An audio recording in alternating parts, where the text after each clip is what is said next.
നമസ്കാരം. സോഡിയാക് മീഡിയയിലേക്ക് എല്ലാ പ്രേക്ഷകർക്കും സ്വാഗതം. 2025 ഡിസംബർ മാസത്തെ രോഹിണി നക്ഷത്രക്കാരുടെ നക്ഷത്രഫലം ഒന്ന് പരിശോധിച്ച് നോക്കാം. രോഹിണി നക്ഷത്രം എന്ന് പറയുമ്പോൾ ഇടവക്കൂറാണ്. ഇടവക്കൂറുകാർക്ക് ചാരവശാൽ 2ാം ഭാവത്തിൽ സർവേശ്വരകാരകനായിരിക്കുന്ന വ്യാഴം സഞ്ചരിക്കുന്ന സമയമാണ്.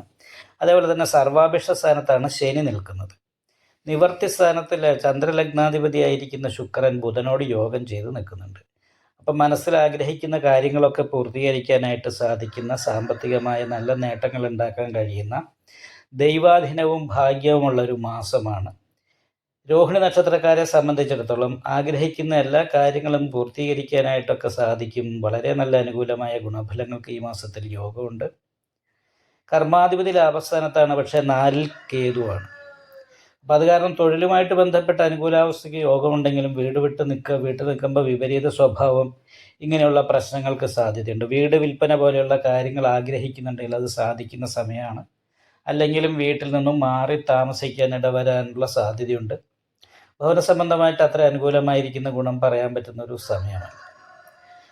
എടുത്തിയാട്ടം കുറച്ച് കൂടാനുള്ള സാധ്യതയുണ്ട്. നടുവേദന പോലുള്ള രോഗങ്ങൾക്ക് യോഗമുള്ളൊരു സമയമാണ്, ശ്രദ്ധിക്കണം. അതേപോലെ കാലിൻ്റെ മുട്ടിന് വേദന പോലെയുള്ള പ്രശ്നങ്ങൾ, ഇങ്ങനെയൊക്കെയുള്ള കുറച്ച് ദോഷഫലങ്ങൾക്ക് യോഗമുണ്ടെങ്കിലും പൊതുവെ എല്ലാ ഗ്രഹങ്ങളുടെയും ഇഷ്ടഭാവസ്ഥിതി ഉള്ളത് കൊണ്ട് ഗുണഫലങ്ങൾക്കാണ് പ്രാധാന്യം കാണുന്നത്. ഗുണഫലങ്ങൾ തന്നെ കൂടുതലായിട്ട് അനുഭവത്തിലേക്ക് വരാനുള്ള സാധ്യതയുണ്ട്.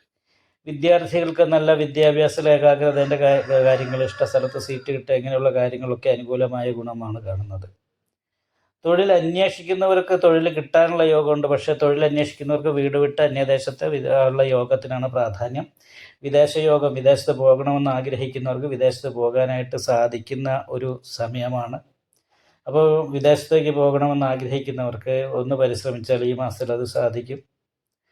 ലിസ്റ്റിലൊക്കെ പേര് വന്ന ഗവൺമെൻറ് നിയമനത്തിന് കാത്തിരിക്കുന്നവർക്ക് ഈ മാസത്തിൽ അതൊക്കെ അനുകൂലമായി വരാനുള്ള യോഗം കാണുന്നുണ്ട്. 10ാം ഭാവത്തിലാണ് രാഹു നിൽക്കുന്നത്. കാരണം തൊഴിലിൽ ഇടയ്ക്കിടയ്ക്ക് ചെറിയ തടസ്സങ്ങളോ മുടക്കങ്ങളോ ഉണ്ടാകാനുള്ള സാധ്യതയുണ്ട്. അമൃതവിഷകണ്ഠകാരകനായതുകൊണ്ട് തന്നെ നമുക്ക് പ്രതീക്ഷിക്കാതെ സ്ഥാനക്കയറ്റം പോലെയുള്ള കാര്യങ്ങളും കിട്ടിക്കൂടായികയില്ല.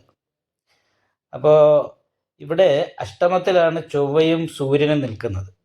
അപ്പോൾ ചൊവ്വ അഷ്ടമത്തിൽ നിൽക്കുന്നതാണ് സുബ്രഹ്മണ്യ സ്വാമി ക്ഷേത്രത്തിലും ദേവീ ക്ഷേത്രത്തിലും യഥാശക്തി വഴിപാട് ചെയ്ത് മേൽപ്പറയപ്പെട്ട ദോഷങ്ങൾക്ക് പരിഹാരം വരുത്തുന്നത് നന്നായിരിക്കും.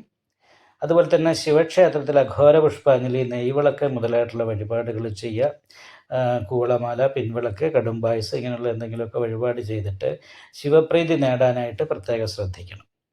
അങ്ങനെ ഈ 2 കാര്യങ്ങൾക്ക് അനുകൂലമായിരിക്കുന്ന ഗുണം വന്നാൽ ബാക്കി ഗ്രഹങ്ങളുടെയൊക്കെ ഇഷ്ടസ്ഥാനാധിപത്യം ഉള്ളത് കാരണം ദേവീപ്രീതിയും ശിവപ്രീതിയും വരിക എന്നുള്ളതാണ്.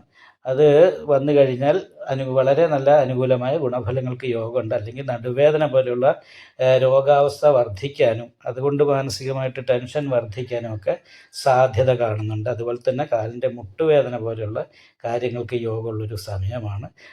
ഹൃദയ സംബന്ധമായിട്ടും രോഗങ്ങളുള്ളവരും ശ്രദ്ധിക്കുന്നത്. ഇഷ്ടപ്പെട്ടാൽ ലൈക്ക് ചെയ്യുക, നിങ്ങളുടെ അഭിപ്രായങ്ങൾ കമൻറ്റ് ചെയ്യാം. ജ്യോതിഷവുമായി ബന്ധപ്പെട്ട കൂടുതൽ കാര്യങ്ങൾ അറിയാൻ ഈ ചാനൽ സബ്സ്ക്രൈബ് ചെയ്യുക. ഞങ്ങളുടെ ഓൺലൈൻ കൺസൾട്ടൻസി നമ്പർ താഴെ ഡിസ്ക്രിപ്ഷൻ ബോക്സിൽ കൊടുത്തിട്ടുണ്ട്. ആവശ്യമുള്ളവർക്ക് കോൺടാക്റ്റ് ചെയ്യാവുന്നതാണ്.